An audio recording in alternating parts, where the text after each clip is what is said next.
इंडी गठबंधन में तो मुस्लिम वोटों के एक से बढ़कर एक कई दावेदार खड़े हो गए भाई, जैसे अखिलेश यादव यूपी में सारा मुस्लिम वोट ये लपेट लेते हैं, ममता बनर्जी बंगाल में किसी और को मुस्लिम वोट लेने ही नहीं दे रही, असदुद्दीन ओवैसी देश भर में घूम घूम कर अपनी दावेदारी पेश कर दे रहे हैं हम भी हूं, अरविंद केजरीवाल दिल्ली में सारा मुस्लिम वोट बैंक ये लपेट ले रहे हैं, बिहार में लालू यादव की पार्टी है। ये तो वो नेता या पार्टियां हैं जिन्होंने कांग्रेस के ही पुराने मुस्लिम वोट बैंक में सेंधमारी की और अपना कद बढ़ा लिया। कांग्रेस अब इस पैटर्न को रिवर्स करने में जुटी है। कांग्रेस मुस्लिम वोटों के लिए इतना हाथ पैर क्यों मार रही है, आपको यह समझना चाहिए, और इसके लिए आपको 2024 के लोकसभा चुनाव के नतीजों को देखना होगा। जहां पर बीजेपी को ज्यादातर हिंदुओं ने वोट किया तो कांग्रेस को सिर्फ मुस्लिम वोट बैंक का ही सहारा मिला, लेकिन कांग्रेस के पार्टनर्स ने मुस्लिम वोट बैंक कांग्रेस से ही खींच लिया। जैसे अगर मैं आपको आंकड़े के हिसाब से समझाऊं, आप देखिए कांग्रेस क्यों इतना फिलिस्तीन प्रियंका वाड्रा बैग लेके आई, आपको सब समझ में आएगा। 2024 अगर आप देखेंगे लोकसभा चुनाव में क्या हुआ, इसकी जरा आप तस्वीर देखिए।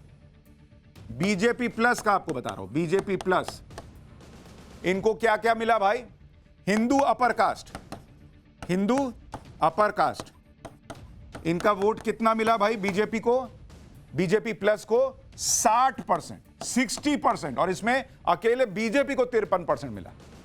अपर ओबीसी अगर आप देखेंगे, हिंदू अपर ओबीसी, इसका वोट जो है वो सीधे सीधे 48% बीजेपी प्लस के पास गया, उसमें भी बीजेपी को अकेले 39% मिला। लोअर ओबीसी अगर आप देखेंगे, Hindu lower OBC, BJP plus को 58% वोट चला गया और उसमें अकेले बीजेपी को 49%। हिंदू दलित आप देखिए 36% बीजेपी प्लस को चला गया, उसमें भी अकेले बीजेपी को 31%। और अगर आप आदिवासी देखेंगे, हिंदू आदिवासी, तो बीजेपी प्लस को आदिवासी वोट जो है वो 51% गया और अकेले बीजेपी को 48%। मतलब अगर आप देखेंगे जो हिंदू वोट है वो नरेंद्र मोदी के नाम पर कंसोलिडेटेड है। तो बांग्लादेशी हिंदुओं की कौन बात करेगा भाई, उनका बैग टांग के कौन आएगा, ये तो भर भर के मोदी को वोट दे रहे हैं, ये तो एक हैं तो सेफ हैं, बटेंगे तो कटेंगे समझ के मोदी की तरफ चले जा रहे हैं। लेकिन कांग्रेस की दिक्कत दूसरी है। अगर आप मुस्लिम वोट देखेंगे, मुस्लिम वोट 2019 में अगर आप कांग्रेस का हिसाब देखेंगे, कांग्रेस को 2019 में कितना मिला भाई, 33%, और 2024 में मुस्लिम वोट कांग्रेस को कितना मिला, 38%। आप कहेंगे बॉस ये तो प्लस 5% का गेन है कांग्रेस के लिए। नहीं बॉस, इसमें कहानी में ट्विस्ट है। कहानी में ट्विस्ट ये है कि जो मुस्लिम वोट है, अगर आप देखेंगे कांग्रेस के साथी, उनको कितना मिला, उनको मुस्लिम वोट कितना मिला, 2019 में मिला 12%, 12%, लेकिन कांग्रेस के इन्हीं साथियों को 2024 में मुस्लिम वोट कितना मिला, 27% बॉस, यानी प्लस 15%। कांग्रेस का मुस्लिम वोट मात्र 5% बढ़ा, जबकि उसके साथियों का मुस्लिम वोट 15% बढ़ा। अब ये मुस्लिम वोट बीजेपी से तो आया नहीं, मुसलमान बीजेपी को तो वोट करता नहीं है भर भर के, यानी कांग्रेस का वोट जो कांग्रेस को जाता वो उसके साथियों में बट गया, यानी कुल मुस्लिम वोट 65% कांग्रेस और उसके सहयोगियों को तो मिल रहा है, लेकिन इसका बड़ा फायदा कांग्रेस के साथी ले जा रहे हैं। अखिलेश यादव हो गए, लालू यादव हो गए, टीएमसी हो गए, ये लोग ज्यादा फायदा उठा ले रहे हैं। इसीलिए कांग्रेस बेचैन है। उसको लग रहा है कि भाई ये सारे मुसलमान भी हाथ से चले गए तो बचा कौन, हिंदू मोदी के पास, मुसलमान मेरे दोस्तों के पास, फिर मैं क्या करूंगा भाई, तो फिलिस्तीन वाला बैग टांग लेते हैं, संभल के पत्थरबाजों से मिल लेते हैं भाई, उनके लिए हमदर्दी जता देते हैं। और आप देखिए ये सिर्फ लोकसभा में नहीं हुआ है, अगर आपको राज्यों का आंकड़ा दिखाऊं, जैसे अगर आप देखेंगे मुस्लिम वोट, मुस्लिम वोट अगर आप देखेंगे एक बंगाल में, अगर आप देखिए बंगाल में टीएमसी को कितना मुस्लिम वोट मिला आपको पता है, 2016 में टीएमसी को 51% मुस्लिम वोट मिला था, जबकि 2021 में यह बढ़कर 75% हो गया बॉस। और यह वो बंगाल है जहां लेफ्ट और उसके पहले कांग्रेस का राज होता था, तो वहां मुसलमान भर भर के किसके लिए वोट कर रहा है, टीएमसी के लिए। इसी तरह से अगर आप यूपी देखेंगे जहां कांग्रेस खत्म हो गई है, वहां अगर आप सपा को देखेंगे, एसपी को, 2017 में मुसलमानों का कितना वोट मिला, 46%, लेकिन 2022 में मुसलमानों का वोट बढ़ के 79% हो गया बॉस। किसके लिए? समाजवादी पार्टी के लिए। अब कांग्रेस को यही तकलीफ हो रही है कि यूपी जैसे बड़े राज्य में सारा मुसलमान चला जा रहा अखिलेश यादव के साथ, बंगाल में सब दीदी के साथ, बिहार में सब लालू जी के साथ, या फिर जेडीयू के साथ। कांग्रेस के साथ रहेगा कौन? इसलिए फिलिस्तीन का बैग टांगो। जब इस तरह से बचा खुचा मुस्लिम वोट भी कांग्रेस के हाथ से निकल रहा है तो कांग्रेस की बेचैनी और तड़प समझ में आ रही है कि हिंदू वोट मिल नहीं रहा, मुस्लिम वोट भी हाथ से निकल रहा है, तो फिर आगे राजनीति कैसे की जाएगी? इसलिए कभी संभल की बात करते हैं, कभी फिलिस्तीन का बैग दिखाते हैं। कांग्रेस को फिलिस्तीन के मुसलमान याद आए तो यह सवाल उठना तय था कि यह बांग्लादेश के हिंदुओं के लिए क्यों नहीं बोलते, और बांग्लादेश के हिंदुओं पर बोलेंगे तो कब बोलेंगे। इसलिए आज कांग्रेस ने एक तरह से प्लान बनाकर संसद के बाहर फिलिस्तीन के मुद्दे को गरमाए रखा और साथ में बांग्लादेश के हिंदुओं के मुद्दे पर भी प्रदर्शन किया। लेकिन ये किया क्यों, ये आगे बताऊंगा, पहले सुनिए जरा प्रदर्शन। बांग्लादेशी अल्पसंख्यकों को न्याय दिलाओ, न्याय दिलाओ, न्याय दिलाओ। बांग्लादेशी अल्पसंख्यकों को न्याय दिलाओ, न्याय दिलाओ, न्याय दिलाओ। बांग्लादेश के हिंदुओं को न्याय दिलाओ, न्याय दिलाओ, न्याय दिलाओ। बांग्लादेश के हिंदुओं को न्याय दिलाओ, न्याय दिलाओ, न्याय दिलाओ। सरकार अपना इकबाल दिखाओ, इंदिरा जी की तरह कुछ करके दिखाओ।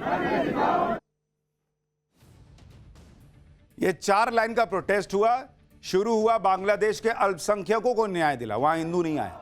फिर हिंदू आया तो अपने मुसलमान सांसद से बुलवाया ताकि और ज्यादा वजन आए बात में, और उसके बाद इंदिरा गांधी की भी एंट्री हुई। यही है कहानी का असली निचोड़। जिस कांग्रेस ने पूरा सत्र अडानी अडानी करने में निकाल दिया, अगर वो सत्र के कुछ आखिरी दिनों में अचानक से बांग्लादेश के हिंदुओं को याद करने लगी तो कोई भी हैरान होगा। वो भी उस दिन जिस दिन प्रियंका वाड्रा फिलिस्तीन का बैग लेकर संसद पहुंची। कमाल की बात यह कि प्रियंका वाड्रा जब संसद के बाहर बांग्लादेश के हिंदुओं को लेकर प्रदर्शन कर रही थी तब भी उनके हाथ में फिलिस्तीन वाला बैग था। आप ये भी देखिए कि जो कांग्रेस अडानी के मुद्दे पर पूरे जोश और जज्बे के साथ प्रदर्शन कर रही थी, कभी मुखौटा, कभी बैग, कभी प्रदर्शन, कुछ कुछ चल रहा था, हिंदुओं पर प्रदर्शन किया तो हाथ में एक प्लेकार्ड तक नहीं था। 4 लाइन का नारा लगा और मामला खत्म हो गया, यानी खाना पूर्ति नजर आई। संसद के बाहर कांग्रेस ने अधूरे मन से बांग्लादेश के हिंदुओं की बात की, संसद के अंदर भी ऐसा ही किया। आज कांग्रेस ने इंदिरा गांधी के बहाने बांग्लादेश के हिंदुओं पर हो रहे अत्याचार का जिक्र किया। क्यों भाई? क्योंकि आज 16 दिसंबर है। आज ही के दिन भारतीय सेना के आगे पाकिस्तान ने समर्पण किया था 1971 में, और बांग्लादेश को आजादी मिली थी। क्योंकि संसद के अंदर कांग्रेस को इंदिरा गांधी को याद करना था, यह बताना था कि कैसे इंदिरा गांधी ने बांग्लादेश को आजाद करवाया था, तो इंदिरा गांधी का जिक्र करते करते बांग्लादेश के हिंदुओं की बात हो गई बॉस। ये मत सोचिए कि आज कहीं सूरज पश्चिम से निकला और बांग्लादेश के हिंदुओं की याद आ गई। वो चूंकि इंदिरा जी का मामला था और 16 दिसंबर था और 1971 की वाहवाही लूटनी थी, तो वहां हिंदुओं की एंट्री हो गई। लेकिन उसमें भी कंजूसी करके मल्लिकार्जुन खड़गे ने बांग्लादेश के हिंदुओं की जगह बांग्लादेश के अल्पसंख्यकों शब्द का इस्तेमाल किया। सुनिए एक बार मल्लिकार्जुन खड़गे ने क्या कहा, फिर बताऊंगा बांग्लादेश के हिंदुओं पर प्रियंका वाड्रा क्या बोली। और आज वो दिन है बांग्लादेश लिबरेशन, और वहां पर जो गड़बड़ी चल रही है, कम से कम ये लोग आंख खोलकर वहां के माइनॉरिटी को बचाने की कोशिश तो करें। मल्लिकार्जुन खड़गे को आज राज्यसभा में बोलने का भरपूर मौका मिला, लेकिन वो बांग्लादेश के हिंदुओं पर चंद सेकंड बोलकर चुप हो गए। लोकसभा में प्रियंका वाड्रा ने भी बांग्लादेश के हिंदुओं की बात की, एक बार उनको भी सुनी, फिर आगे की बात बताता हूं। पहला मुद्दा यह है कि बांग्लादेश में जो अल्पसंख्यकों के साथ, जो हिंदुओं और ईसाइयों के साथ अत्याचार हो रहा है, उसके खिलाफ इस सरकार को आवाज उठानी चाहिए। बांग्लादेश की सरकार के साथ बातचीत करनी चाहिए और पूरा समर्थन देना चाहिए जिनको पीड़ा हो रही है उनके साथ। बस इतने में बांग्लादेशी हिंदू निपट गए।